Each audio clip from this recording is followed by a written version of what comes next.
የአዲስ አበባ ዩኒቨርሲቲ ሙስሊም ሴት ተማሪዎች ባለባበሳቸው ምክንያት ሳይሳቀቁ ትምህርታቸውን እንዲማሩ እናደርጋለን ሲሉ የፌዴራል መጅሊሱ ፕሬዝዳንት ሼህ ሀጂ ኢብራሂም ቱፋ ተናገሩ። አያይዘውም በአክሱም ከተማ ሙስሊሞች ላይ የተፈጸመውን የመብት ጥሰት ለመፍታት እየሰራን ነው ብለዋል። በዝርዝር የምንመለከት ይሆናል። ከውጭ በአሜሪካ ላይ ምንም አይነት እምነት የለንም ሲሉ የኢራኑ አፈ ጉባኤ ተናግረዋል። ይህንንም በዝርዝር የምናይ ይሆናል። አሰላሙ አለይኩም ወራህመቱላሂ ወበረካቱ። ይህ ለተሰኘው ወደ እናንተ የሚደርሰው ሀሩን መረጃችን እነሆ ከአሁን ሰዓት ጀምሮ ወደ እናንተ መድረሱን ይቀጥላል። ከማል ኑርዬ መረጃዎቹን እያደረስኳችሁ አብራችኋለሁ።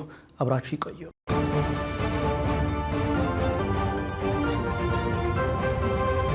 ቀዳሚ መረጃችን የሚሆነው የአዲስ አበባ እስልምና ጉዳዮች ከፍተኛ ምክር ቤት የመጀመሪያ የሥራ ዘመን አንደኛ አስቸኳይ ጠቅላላ ጉባኤውን በዛሬው ዕለት እያካሄደ ይገኛል። አዲስ አበባ እስልምና ጉዳዮች ከፍተኛ ምክር ቤት ካሳለፍነው የ2017 ሀገራዊ ምርጫ በኋላ የመጀመሪያ የሥራ ዘመን አንደኛ አስቸኳይ ጉባኤውን በአዲስ አበባ ጦር ኃይሎች በሚገኘው ራያን መስጂድ በዛሬው ዕለት ማካሄድ ጀምሯል። በዚሁ ታላቅ ጉባኤ ላይ የኢትዮጵያ እስልምና ጉዳዮች ጠቅላይ ምክር ቤት ፕሬዝዳንት ሼህ ሀጂ ኢብራሂም ቱፋ፣ የአዲስ አበባ እስልምና ጉዳዮች ከፍተኛ ምክር ቤት ፕሬዝዳንት ሼህ ሱልጣን አማን ኤባ እንዲሁም የአዲስ አበባ እስልምና ጉዳዮች ከፍተኛ ምክር ቤት የጠቅላላ ጉባኤ አባላት፣ የፌዴራል መጅሊሱ ከፍተኛ አመራሮች፣ የኦሮሚያ መጅሊስ አመራሮች፣ የሃይማኖት ተቋማት ጉባኤ አመራሮች እና የሸሪዓ ፍርድ ቤት ፕሬዝዳንትን ጨምሮ በርካታ ጥሪ የተደረገላቸው እንግዶች በተገኙበት ነው ጉባኤው እየተካሄደ የሚገኘው። በመድረኩ የእንኳን ደህና መጣችሁ ንግግር ያደረጉት የአዲስ አበባ እስልምና ጉዳዮች ከፍተኛ ምክር ቤት ፕሬዝዳንት ሼህ ሱልጣን አማን ኤባም ይህ ጠቅላላ ጉባኤ መካሄድ ከነበረበት ጊዜ ዘግይቶ መካሄዱን የገለጹትም ለዚህ ምክንያት የሆነው የአዲስ አበባ እስልምና ጉዳዮች ከፍተኛ ምክር ቤት ህገ መጅሊስ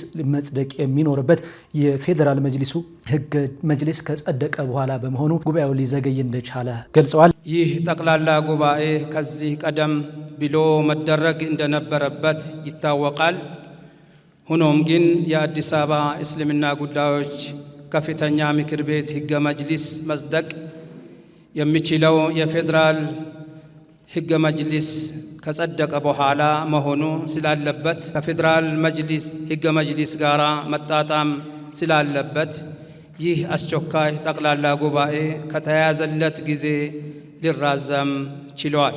ጉባኤው ዛሬን ጨምሮ እስከ ነገ የሚቆይ ለሁለት ቀናት የሚካሄድ ጉባኤ መሆኑ የተካሄደ ሲሆን በዋናነት ህገ መጅሊሱን ማጽደቅና ሌሎች በርካታ አጀንዳዎች ላይ የጉባኤው አባላት ሰፊ ውይይት ካደረጉባቸው በኋላ በርካታ አጀንዳዎች ተወያይተው ያጸድቃሉ ተብሎ ይጠበቃል። ጧት ላይ በነበረው የጉባኤው መክፈቻ የኢትዮጵያ እስልምና ጉዳዮች ጠቅላይ ምክር ቤት ፕሬዝዳንት ሼህ ሀጂ ኢብራሂም ቱፋ መልእክት ያስተላለፉ ሲሆን በመልእክታቸውም የአዲስ አበባ ዩኒቨርሲቲ ሙስሊም ሴት ተማሪዎች ባለባበሳቸው ምክንያት ሳይሳቀቁ ትምህርታቸውን እንዲማሩ እናደርጋለን ሲሉ ገልጸዋል። ፕሬዝዳንቱ በመልእክታቸው ተማሪዎች ለፌዴራል መጅሊሱ ጭምር ተደጋጋሚ ቅሬታዎችን ማቅረባቸውን ገልጸው ከተለያዩ አካላት ጋር በዚሁ ጉዳይ ላይ ሰፊ ውይይት አድርገው እንደነበረም አመላክተዋል። ፕሬዝዳንቱ ይህንኑ ጉዳይ አስመልክቶ ጉዳዩን የሚከታተሉ 17 አባላት ያሉት ኮሚቴዎች ማዋቀራቸውን ገልጸው ይህንኑ ኮሚቴ የሚመራው ኡስታዝ አቡበከር ውጭ ሀገር በመሆኑም ኮሚቴው የደረሰበትን ውጤት ማወቅ አልቻልኩም ብለዋል። ይሁንና መጅሊሱ ከአዲስ አበባ ዩኒቨርሲቲ ፕሬዝዳንትና ከሌሎች ከሚመለከታቸው አካላት ጋር ውይይት ማድረጉን አመላክተው ተማሪዎቹ ባለባበሳቸው ምክንያት ሳይሳቀቁ ትምህርታቸውን እንዲማሩ እናደርጋለን ሲሉ ገልጸዋል።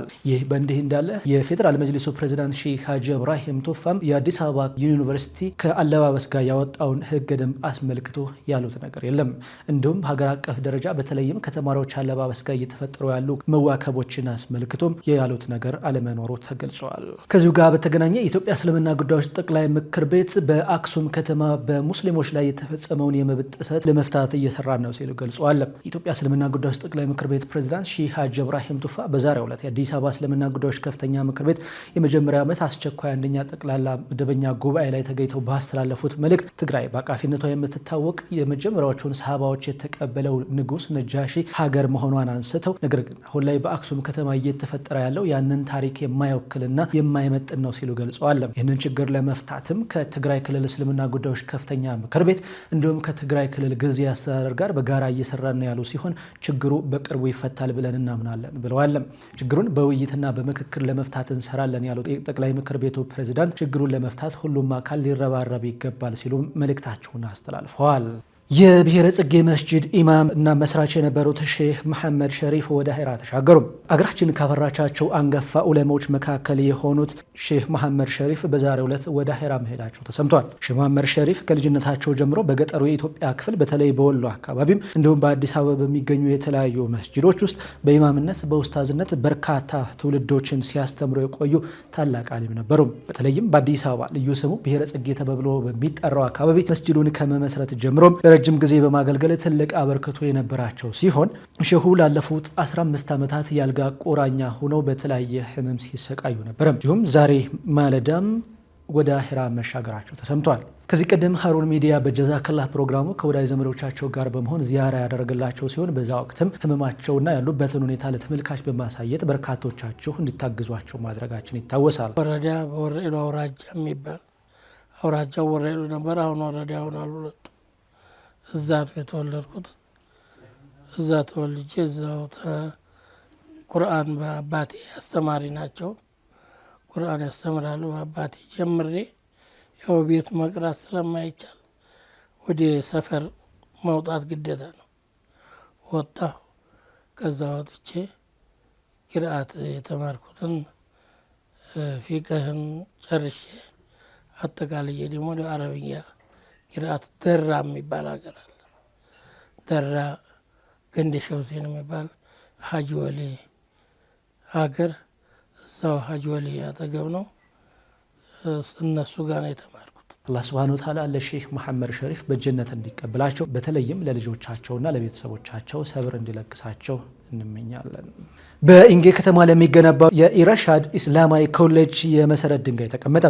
በጉራጌ ዞን ገባዳኖ ጉታዘር ወለኔ ወረዳ ኢንጌ ከተማ በ10,000 ካሬ ሜትር ላይ ለሚያርፈው አዲስ ኢስላማዊ ኮሌጅ ግንባታ የሚያስችል የመሰረት ድንጋይ በትላንትናው ዕለት ተቀምጠዋል። ይህንን ጉዳይ አስመልክቶ በስፍራው የተገኘው ባልደረባችን አቲድ ሐሚድ ተጨማሪ ዘገባ አዘጋጅቷል። ወደ እሱ የምናልፍ ይሆናል። በኢንጌ ከተማ የሚገኘው የኢርሻድ መርከዝ በተደረገለት ማስፋፊያ ወደ ኢስላማዊ ኮሌጅነት ከፍ ተደረገ። እነሆ በአላሁ ሱብሓነሁ ወተዓላ ፍቃድ በዛሬው ዕለት በማዕከላዊ ኢትዮጵያ በጉራጌ ዞን በገደባኖ ጉታዘር ወለኔ ወረዳና በኢንጌ 01 ከተማ ውስጥ በኢርሻድ ማዕከል ጥላ ስር ወይም ደግሞ በአዲሱ ኢንሻአላህ የወደፊቱ ኮሌጃችን ሜዳ ላይ እንገኛለን። እነሆ የዕለቱን ፕሮግራም በአላሁ ሱብሓነሁ ወተዓላ ፍቃድ ከዚህ ሰዓት ጀምሮ ወደ እናንተ ይስተላለፋል። በማዕከላዊ ኢትዮጵያ ክልል ጉራጌ ዞን ገደባኖ ጉታዘር ወለኔ ወረዳ ኢንጌ ከተማ የሚገኘው የኢርሻድ መርከዝ ወደ ኢስላማዊ ኮሌጅነት ከፍ የሚያደርግ የመሰረት ድንጋይ የማስቀመጥ መርሃ ግብር በትናንትናው ዕለት በድምቀት ተካሂዷል። ጥሪ የተደረገላችሁ እንግዶች፣ ኡስታዞች፣ መሻይኾች እንዲሁም የገደባኖ ጉታዘር ወለኔ ወረዳ ዋና አስተዳደርና በየሴክተሩ ያላችሁ የመንግስት ኃላፊዎች እንኳን ደህና መጣችሁ ለማለት እወዳለሁ። በመርሃ ግብሩ ላይ የኢትዮጵያ እስልምና ጉዳዮች ጠቅላይ ምክር ቤት ተቀዳሚ ምክትል ፕሬዚዳንት ሼህ አብዱል ከሪም በድረዲን፣ የፌዴራል መጅሊስ የዑለማ ጉባኤ ዋና ሰብሳቢ ሼህ አብዱሰላም አንዋር፣ የፌዴራል መጅሊሱ ኦዲትና ኢንስፔክሽን ዋና ኮሚሽነርና የኢብኑ መስዑድ ኢስላሚክ ሴንተር ስራ አስኪያጅ ሼህ ኤልያስ አወል፣ የአዲስ አበባ መጅሊስ የስራ አስፈጻሚ አባል ኡስታዝ አዩብ ደርባቸው፣ የወረዳው መጅሊስ ሰብሳቢ ሼህ አብዱል በር ዘይኑ፣ የወረዳው ዋና አስተዳዳሪ አቶ ሚፍታህ ሁሴንን ጨምሮ ታላላቅ ዑለሞችና የክብር እንግዶች ተገኝተዋል። የፌዴራል የክልልና የከተማ አስተዳደር መጅሊስ ከፍተኛ አመራሮች በኢንጌ ከተማ የሚገኙትንና ባለሀብቱ አቶ ጀማል አህመድ ለአባታቸው ያስገነቡትን የበይተል ሙሐባ መስጂድ እንዲሁም በእናታቸው ስም ያስገነቡትን መስጂድና በአካባቢው የሚገኘውን የቁባ መስጂድና መድረሳን ተዘዋውረው ጎብኝተዋል። አሚን ጀማል አህመድ ላይ ተጠብቀው አሚን አላህ ይጨምርልህ። አሚን አይናሱን ሐስብ አላህ ያዝልህ። አሚን ኡማውን እየተከደመ ነው። አላህ ይጨምርልህ። ገና ይስጠው። አሚን እሱም ልጅ ይውጣልህ። አላሁም ሰለም አላ የኢርሻድ መርከዝ ላለፉት ዓመታት የአካባቢው ማህበረሰብ የቁርአንና የዲን ትምህርቶችን ሲያስተምር የቆየ ሲሆን በተደረገለት የማስፋፊያ ስራም ወደ ኢስላማዊ ኮሌጅነት ከፍ እንዲል መደረጉና በቅርቡም ግንባታው በይፋ እንደሚጀመር ተገልጿል። በሀገራችን በአካባቢያችን ሰዎች በአካባቢ ተወላጆች እንዲህ ያለ የኸይር ስራ ጅማሩ ላይ መገኘታችን ትልቅ ኩራት ይሰማናል። አልহামዱሊላህ ረቢል ዓለሚን። ይህ ዛሬ የምንጀምረው ትልቁ ማዕከል አይደለም እንደ ወረዳችን እንደ ዞን እንደ ክልል እንደ ኢትዮጵያ ኩራት ሊሆን የሚችል ኢንሻአላሁ ተዓላ ትልቅ የሆነ መርከዝ ይሆናል የሚል እምነት አለን።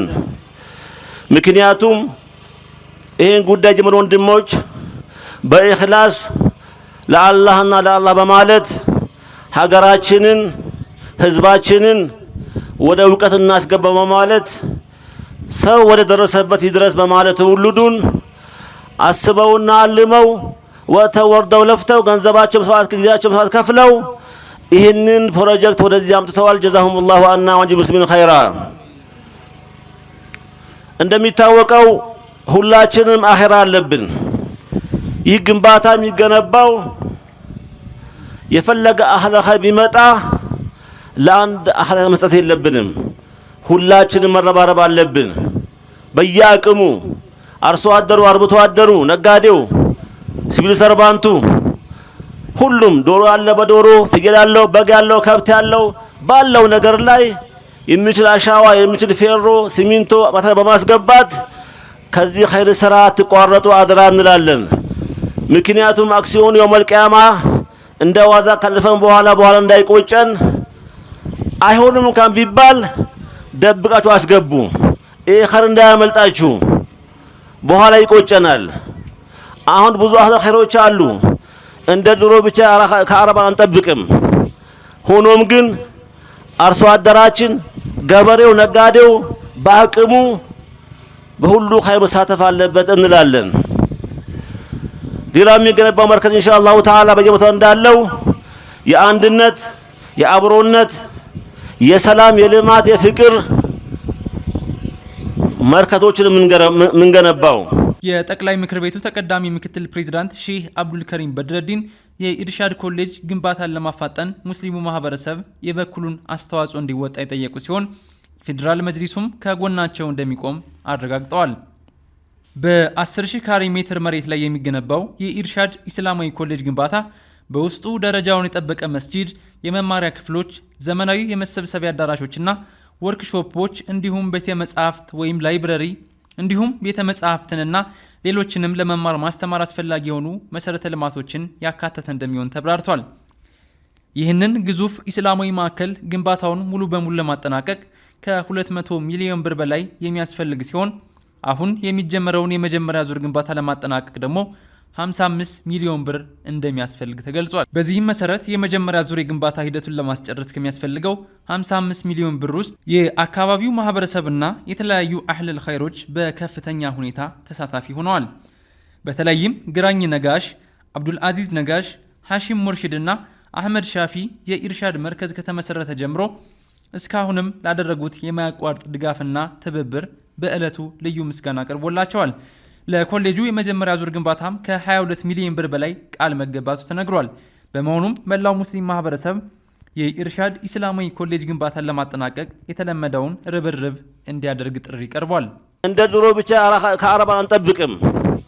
ሆኖም ግን አርሶ አደራችን፣ ገበሬው፣ ነጋዴው በአቅሙ በሁሉ ኸይር መሳተፍ አለበት እንላለን።